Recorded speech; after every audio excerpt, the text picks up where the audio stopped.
Hey guys, Scare9 here, welcome back to my channel today, and this is going to be a lot of your guys' very first episode of 5 Things You Didn't Know About Destiny. We have an absolute hell ton of new subscribers since the last time I did this because I'm very inconsistent with this series. So I just want to introduce you to the idea and let you know we do have a couple of other ones. So I've done 3 of these for Destiny 2, I did like 15 for Destiny 1, so this is of course going to be the 4th one for Destiny 2, and in this series, like the title suggests, we just go through 5 things throughout the game, throughout this series, that you guys don't know about Destiny, and we see if we can teach you guys some cool random facts. So as always, we're going to start off with the easiest thing and work our way up to some of the most crazy hidden stuff in the game, or things that you just generally wouldn't think or know about. So the first one for this one is going to be the hidden exotics within some of the companion weapons thumbnails. So for instance, if you take a look at the Drain's thumbnail, in the very background of it there's kind of a shadow and you can make out the stern. The same thing also applies for the Mida Mini tool, where you can see the Mida Multi tool in the background of that one as well. This is fairly easy to see, but it's very easy to overlook. I played this game for months before I realized what that was,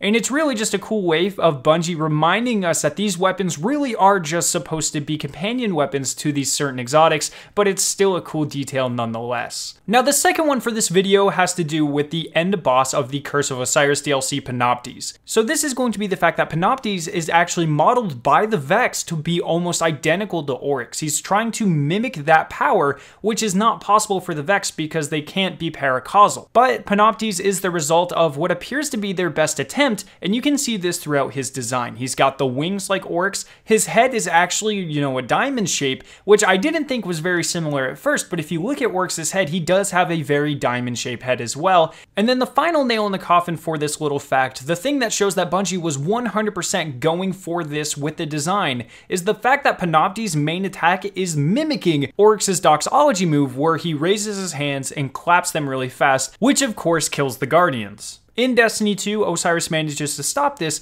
but it is definitely the exact same attack, and that's really cool because that gives Panoptes a little bit more lore importance and makes him a bigger enemy. Not only is he the kind of commander of the Infinite Force, he is actually modeled after the largest threat we've fought yet, making him appear to be more powerful than we originally thought he was. Now for the third fact, we are going to be taking a look at the Pyramidion, which is found on Io. Now what is really cool about this is while you were doing the strike, everyone's pretty much heard the lines that suggest that there are other Pyramidions scattered throughout the universe, and now one day we could have to find them because they could pose a large amount of threats to us. What is very interesting is that this is not the first Pyramidion we have actually encountered. The first one that we have seen up to this point was actually on the Destiny 1 Crucible map Crossroads, and you can see it in the loading in screen as well as in the back aesthetics of the map. That is 100% another Pyramidion. What is also very interesting is that the Crossroads area is said to be the Lost Oasis, and if you look at the map in Destiny 2 to see where that Pyramidion is, it is also located in an area called the Lost Oasis.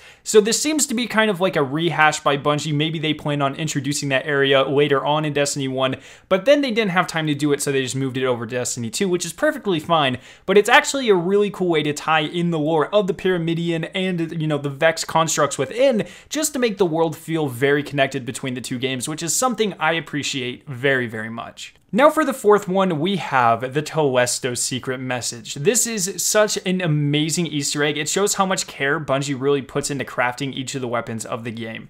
If you look in the Telesto's lore tab, there's this kind of long spill. There's a message section there, but if you take the first letter of every word within the message section, it actually decodes a hidden message, which in English says, "Crow untrustworthy, desires power." What's super interesting about this is that in every localization in the game, whether it be Spanish, German, French, whatever, it will say something different to the same effect. So, in French, it'll say something worded a little bit differently, but the first letter of each word will once again spell out a message very similar to this one in French, which is so freaking cool. So this means that Bungie has been foreshadowing the events of Forsaken ever since the Telesto came back with the Curse of Osiris, which is just one of the coolest ideas, and none of us knew about it until just a couple weeks ago, which is so cool. And then the final one actually has to do with the Vulcan's Rage perk on the top tree of the Sunbreaker Titan. Now, this was found by Amobius117 over on the Destiny the Game subreddit. As always, I will have that post linked down in the description, but the post essentially details the hidden aspect of the Vulcan's Rage perk. Now, if you guys don't know, this is the perk that makes it so whenever you throw your hammers, it splinters off into multiple smaller hammers. And what this post detailed is actually how the distance the hammer is thrown